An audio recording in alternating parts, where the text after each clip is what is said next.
Yo, what is good, YouTube? Welcome back to another JC2K video. In today's video, we're ranking the top 10 best free cards in NBA 2K25 My Team. Before we hop into it, if you haven't already, make sure you hit that subscribe button. Help me push towards the 50,000 subscriber mark on the channel. I upload every single day, multiple videos a day. Would really appreciate it if y'all do subscribe. Without further ado, let's get into the video. I apologize again for lack of energy. My voice doesn't sound as bad as it did this morning, but it still doesn't sound great. I'm not feeling good. I started getting sick last night and I woke up feeling like crap today, and I've been feeling like crap all day. So I apologize for the lack of energy and the lack of, I guess, excitement as much, but I'm doing my best, trying to get y'all content still today. And without further ado, let's hop right into it. Let's start off with the number 10 spot on this list. Now, this list does include attainable playoff card or festival cards, although I did not include any of the 100 overalls from this week's festival or from any of the festivals really to this point, because even though the 100 overalls from today's festival or from this season's festival, the festival champions are going to be attainable, they're not yet for free, and really it's hard to get them for free anyway because you have to complete like nearly everything. So we're just going to include the dark matters and below from festivals and stuff. But Alex Caruso's our first player, 6'5" with a 6'5" wingspan, and honestly he's an okay sized point guard who's extremely good defensively, has amazing defensive badges, and then shoots the ball okay and is a great finisher. Now, nice dunk animations, really good slasher. Offensively, it's Garland dribble style, Kemba escape.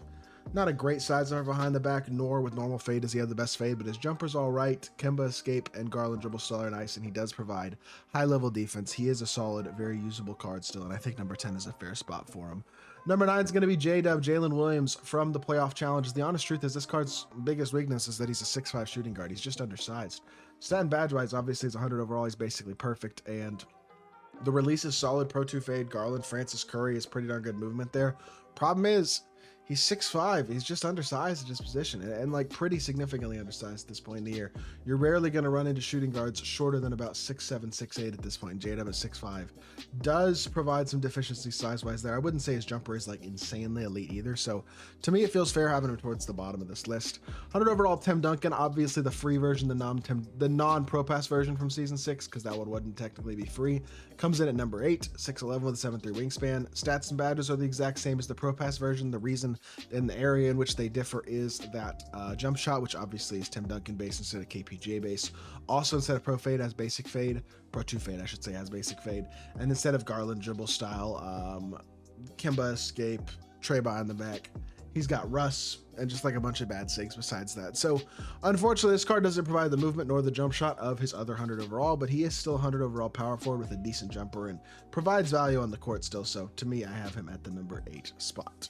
Number 7 is going to be Bernard King, the Domination Award from Season 7 here in NBA 2K25 My Team. I really like this card. Now, at this point in the game, especially with a couple of other guys that are on this list, I personally wouldn't probably grind this Domination, but it is a decent source MT, and it is also a source of a really good shooting guard. 6'7" with a 7-foot wingspan, 96 speed, only an 89 3 ball, but a really nice jump shot. He's got versatile, super solid defense and a 95 driving dunk as well.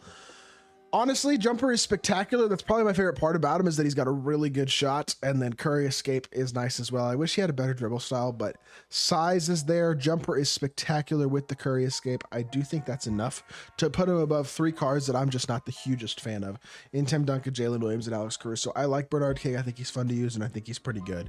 And number 7 feels like a nice spot for him.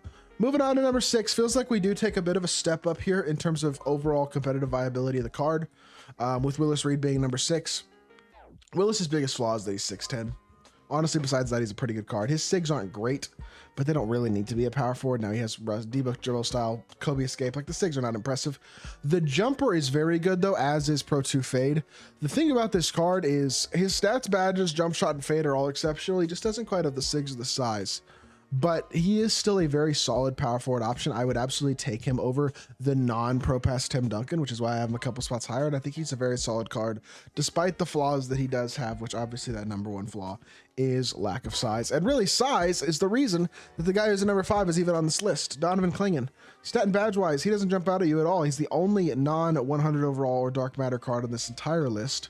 And he's 7'2" with a 7'7" wingspan. And here's the honest truth, y'all. He's just really well-rounded. His jumper is legitimately very solid, like a legitimately fast, smooth, good jump shot. And he provides the interior ability on both ends of the court. 95 standing dunk, 97 interior, 98 block. He's going to be big, versatile, athletic defensively. He's going to rebound because of his size, and his jumper is very nice too. And again, he's got 96 rebounding as well. So like, this is a inside big on both ends of the court. He's going to pick and pop at an extremely high level and provide high level size. One of the better free cards 2K's given us this year for sure, and I think he's still, despite only being a pink diamond, in the top 5 on this list. Feels pretty fair to me. Moving on to the number 4 spot. Wrong one right there. The number 4 spot to me is, I think, going to be Paul George. This card, stat and badge-wise, is easily the best card in this list. The honest truth, though, about PG is that animation-wise, he's just not quite there. That is Paul Pierce, not Paul George. I need the non-20. This is the 24. The 24 version is the free one. They're the exact same card, so it doesn't actually really matter. But 6'8" with a 6'11" wingspan. The stats and badges jump off the page at you, and you're like, oh my goodness, this card's insane. And then you look at the animations. He's got his own release on very quick, which is fine. Pro 2 fade, that's fine. D-Book dribble style, not that good. Paul George size up, not that good. Paul George escape, not awful, but not that good. And then Paul George behind the back, like all of his own 6, his own step back. He's so much worse animation-wise than literally any of the other Invincibles. I just don't think he's that good at all. To be totally honest, is he bad? No. But for me personally, 4 feels like that's as high as I could go with Paul George, even on a free cards list. Number 3, Miles Turner. Gives you really good sigs. He's a 6'11 big, 7'4 wingspan. He's like a better Willis Reed in a lot of ways. Jumper isn't unbelievable. It's his own shot. It's on very quick, which is nice. Pro 2 fade. Great sigs, like great sigs. Garland, Kemba, Trey, really good for a power forward. And his jumper's not bad. Like I said, the stats and badges are elite. But I wouldn't sit here and say the jumper's like game breaking. And at 6'11, he still doesn't have unbelievable size compared to some of the size that people can throw out there at the power forward position. So is he still a really good card? Yes. But for me, I think I only have him number 3. Number 2 and number 1 are cards y'all should have probably known were coming in these spots. Starting with Richard Jefferson at number 2, 6'7" with a 7-foot wingspan. Stats and badges are basically that of a 100 overall. I mean, 96s, 97s, 98s in pretty much every single important statistical category. And then badge-wise, he is very, very, very complete with pretty much every single super important Hall of Fame badge nearly on the card already. So the release is the exact same as Invincible Jokic's, which is very good. He's got Pro 2 fade. He's got Garland dribble style, Curry escape, Trey behind the back, Levine drag back.